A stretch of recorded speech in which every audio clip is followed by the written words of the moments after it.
Саламатсыз ба апай, сізді көргеніме қуаныштымын. Мен де қуаныштымын. Менің сізге қоятын сұрақтарым бар еді. Рұқсат етсеңіз, сұрақтарымды қояйын. Әрине рұқсат. Мұғалімдік саласында неше уақыттан бері қызмет етіп келатсыз?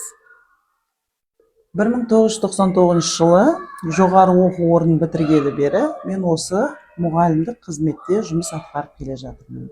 Білім саласында 25 жыл жұмыс өтілім. Мамандықты өзіңіз таңдадыңыз ба? Әрине мен бұл мамандықты өз еркіммен таңдадым. Өзімнің жүрегімдегі осы мамандыққа деген сүйіспеншіліктің арқасында таңдадым. Жақсы маман болу үшін нені біліп, нені үйрену керек? Жақсы маман болу үшін ең бірінші мамандықты шын жүрегімен жақсы көру керек. Өз мамандығыңа адал болу керек. Сізге осы салада жұмыс істеген ұнайды ма? Маған осы салада жұмыс істеген өте қатты ұнайды.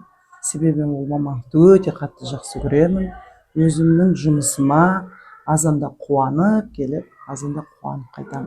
Балалармен жұмыс істеу өте үлкен сауапты іс. Балаларға білім беру, балалардың сауатын ашу, оларға саналы, сапалы білім беріп, жақсы адам етіп қалыптастыру өте қатты ұнайды. Қазіргі оқушылар мен жастарға көңіліңіз толады ма? Қазіргі оқушылар мен жастарға әрине көңілім толады. 50 жылда ел жаңа деп жатады ғой, бұрынғы оқушылар мен қазіргі оқушыларды салыстыруға келмейді.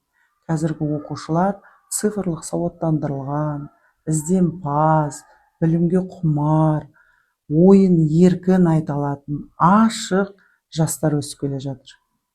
Сондықтан қазіргі жастарға менің көңілім толады. Қазір жастарға білім алуға өте күшті жағдай жасалған. Сонымен қатар өз қиындықтары да бар. Қазіргі балалардың зейінін тұрақтандыру, оларды ізденпаздыққа бұру, көбірек кітап оқыса екен деп, көбірек ізденсе екен деген ұсынысым бар.